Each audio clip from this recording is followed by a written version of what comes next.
Hello, everyone, and welcome to Daily Newspaper Analysis, which is brought to you by Losico.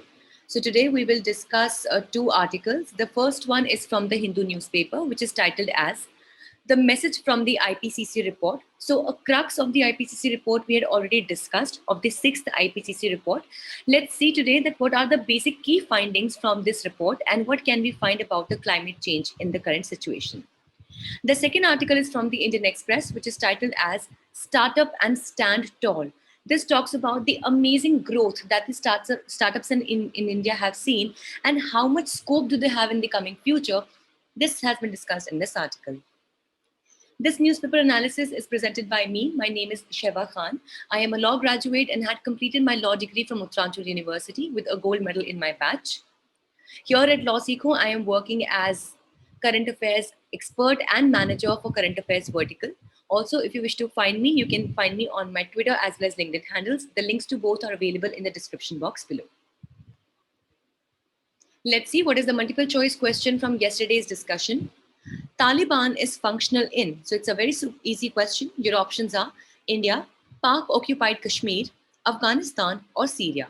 If you know the answer, you can put it down in the comment section below. This is the descriptive question for the day.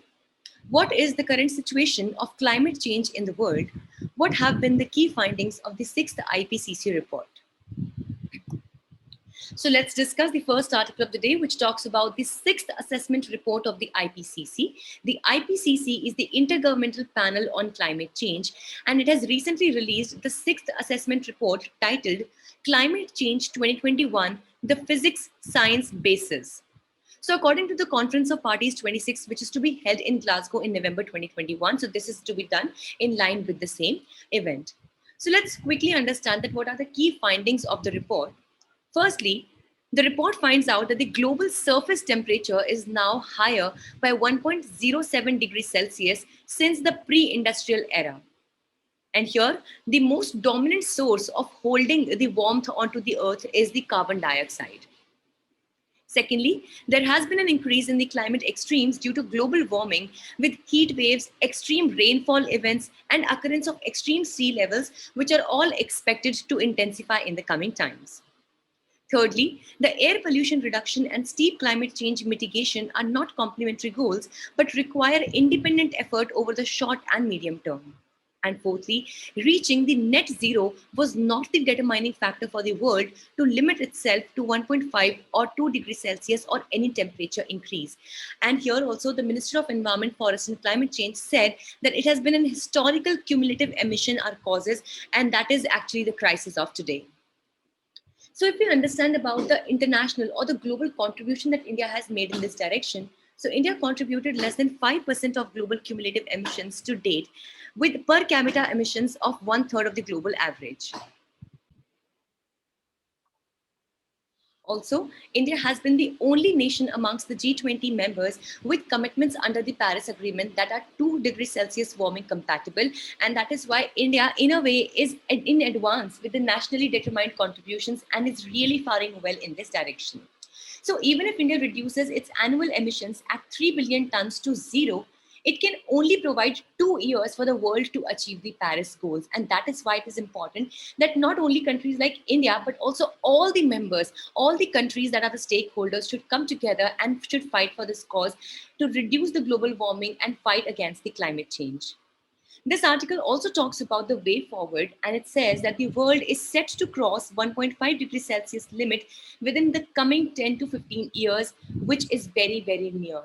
And thus, the constant shifting of goals to avoid immediate reduction of their emissions and passing burden to developing countries needs to stop. And that is why we need to realize the responsibility that we all have, and we should not shift the burden of taking care of the environment onto the other generations or onto the coming times. And we should realize that this is our responsibility and we should be doing actively in this direction.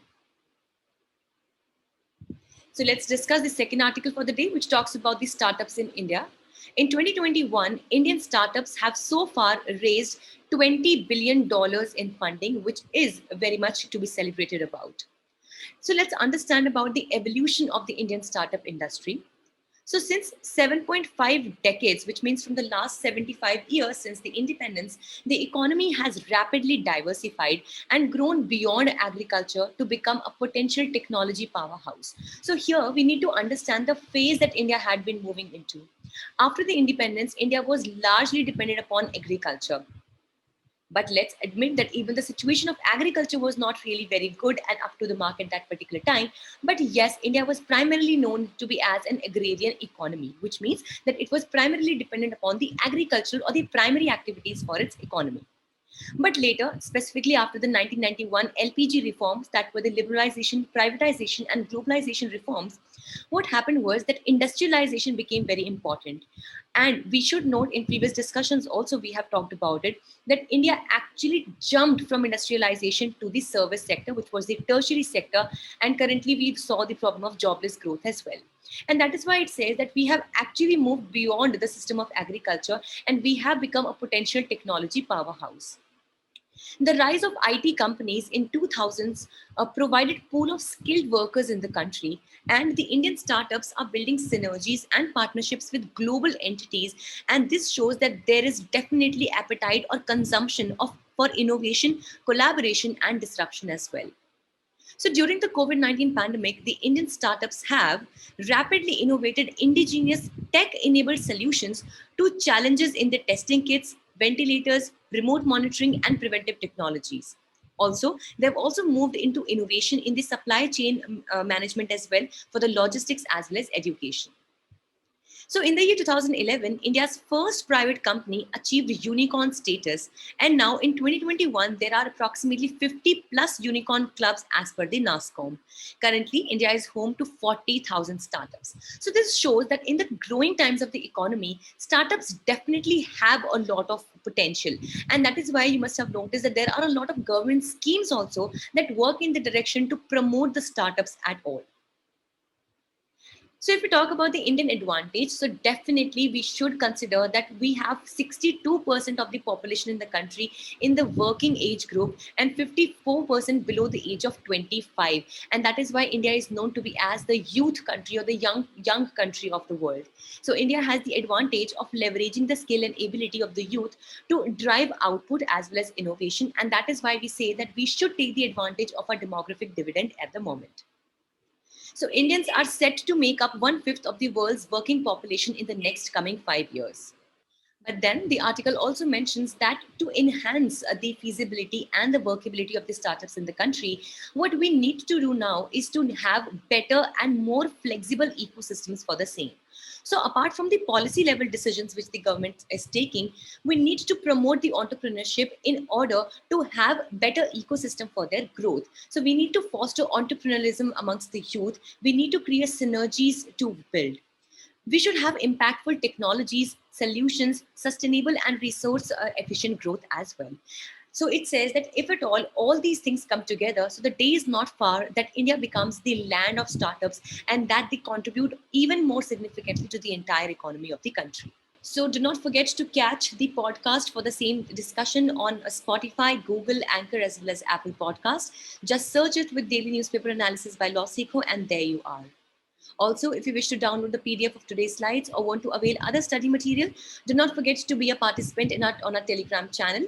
The link to this channel is available in the description box below, or you can simply scan this QR code that you can see in your screens right now.